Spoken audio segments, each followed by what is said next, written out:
as the great niece of the lady on the plaque that we're here to commemorate.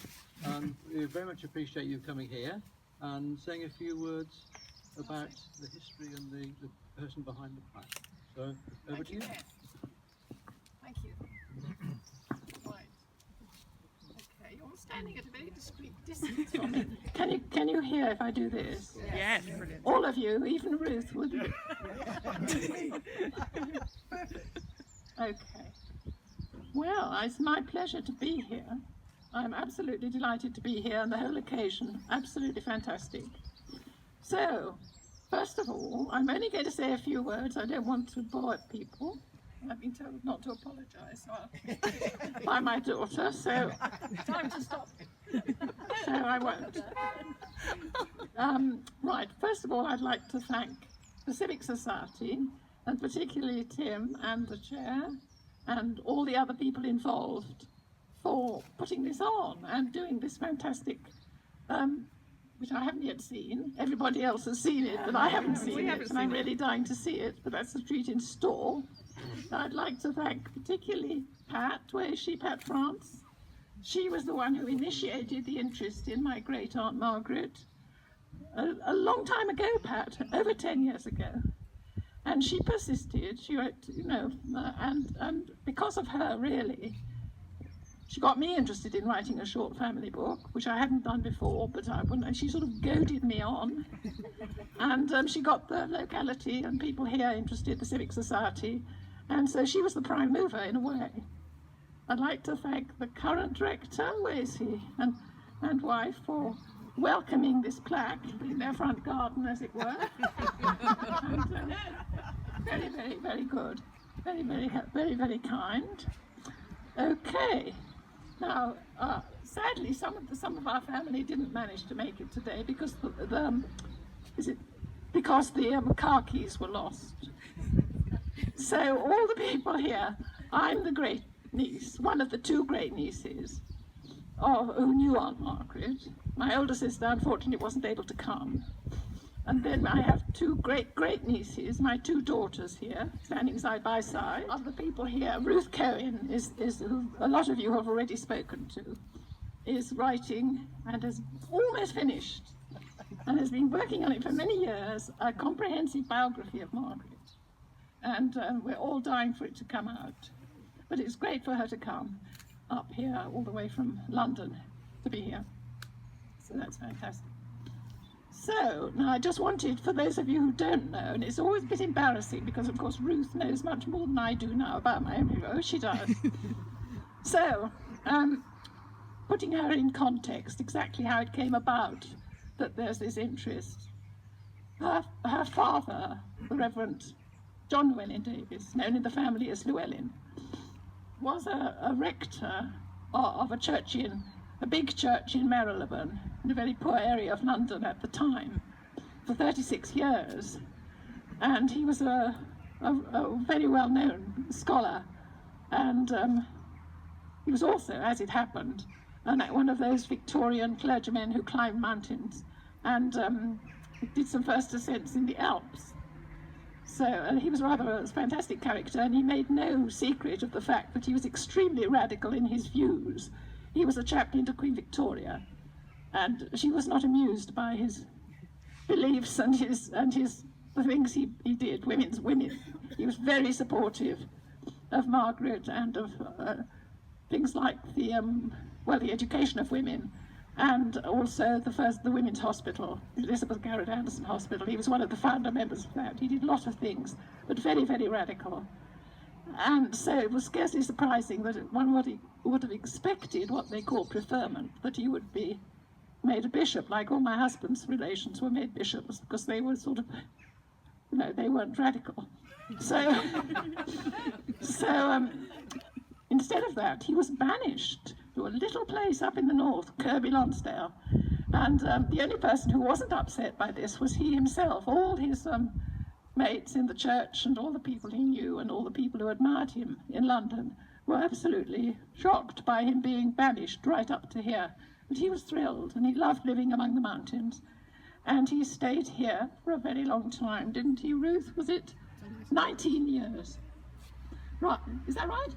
I only know the year, 1908. Okay, well I think it was 19 years. He had 6 sons and 1 daughter. They were all very, very interesting people actually, but Margaret was the second of his children, and she, consequently, as the only daughter, had quite a few responsibilities in that day and age. You know, it isn't so now. Don't worry, daughters. But remarkably, like her aunt Emily Davies, who founded Girton, she managed to combine looking after her parents throughout their lives and running an amazing career. So it was quite extraordinary. So she went to Cambridge for 2 years, then she came back in order to be at home with her parents, and that was sad for her. And she then became interested in the social work in her father's parish, and then became enthusiastic about the cooperative movement, joined the local cooperative society, and very shortly after she was put on the national cooperative committee, executive committee, and very soon after that she was made its secretary, this national organization with 1,000 members. The very same year that she was promoted to this position was the year when Llewelyn moved here. And everyone thought, well, that's the end of Margaret's career. That is very, very sad for her. But no, the room, where's the rectory? Yeah. The room which was called the Red Room must have been painted red then, which we've always understood to be the one on the first floor, looking out over the churchyard, down what was then a lovely avenue of trees, was given to her as an office, and from there, for 19 years, she ran this national organisation. 1,000 members when she started. At this point, she got to know Lillian. She got to know Lillian Harris from a big family in Kirby Lonsdale who came and joined her and became the assistant secretary of the Women's Cooperative Guild, and also a lifelong friend. Wonderful person.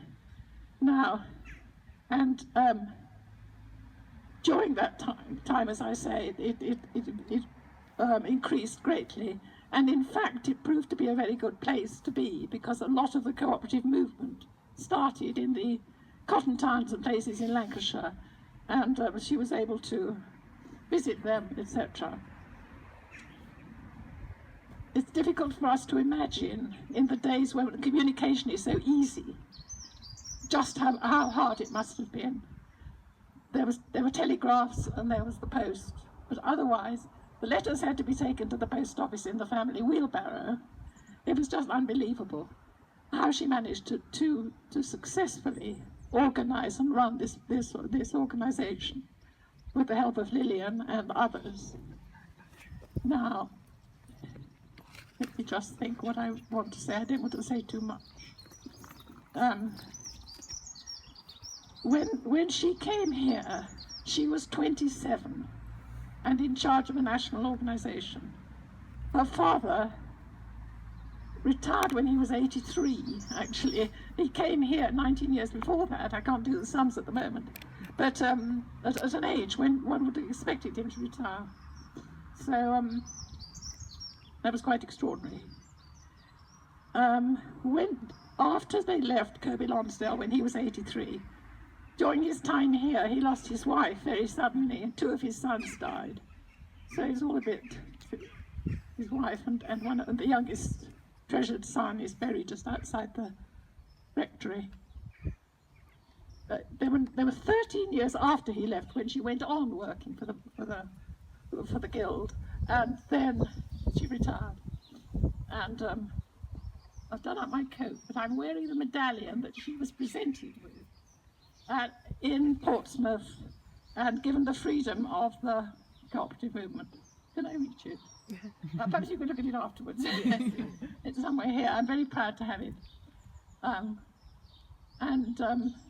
after that, she didn't sit still. She retired from the guild, and she got very interested in international work. The position of women, of working women in this country, changed, and she was at the wheel of the guild.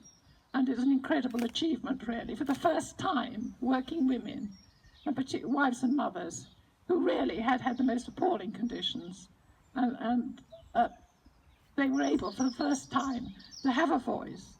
And men were forced into realizing that they counted for things, and their views were taken into consideration. And there were a lot of social changes. And I'm sure if you'd like to say something, there were a lot of actual things like infant welfare, various things which, and family allowance being payable to the woman, and a lot of things which came from work by the co-op, by the Women's Cooperative Guild. And I'm very, very proud, you know, to be descended from this woman who was quite amazing and has been neglected by history. This is going to be rectified with things like this, with a book, and it's all going to be good. And now I have to tell you that I've never unveiled a thing in my life, and I assume that I do a quick snatch, do I? I don't know, I think... I'd like to unveil this plaque with great pride and love for this splendid, splendid woman. Yeah. Yes, and I now can remember what I've forgotten to say. All the time I knew her until I was 11. She lived with us and I knew her very well. But I've forgotten to say all that, and that was really what I'm supposed to be saying, wasn't it? Never mind. Thank you for listening. Hey. I'm sorry, wonderful, Jane. Completely forgot to say all that. No, that was wonderful. It was great. Oh God, I didn't know my nose was going to run. Brilliant. Oh, I say, isn't it beautiful, isn't it? Oh, and they've got two of the nicest pictures. Oh, yes. Isn't that incredible? Is it waterproof? I mean, it must be. It'd have to be here. That'd be the criteria. When you're ready, can the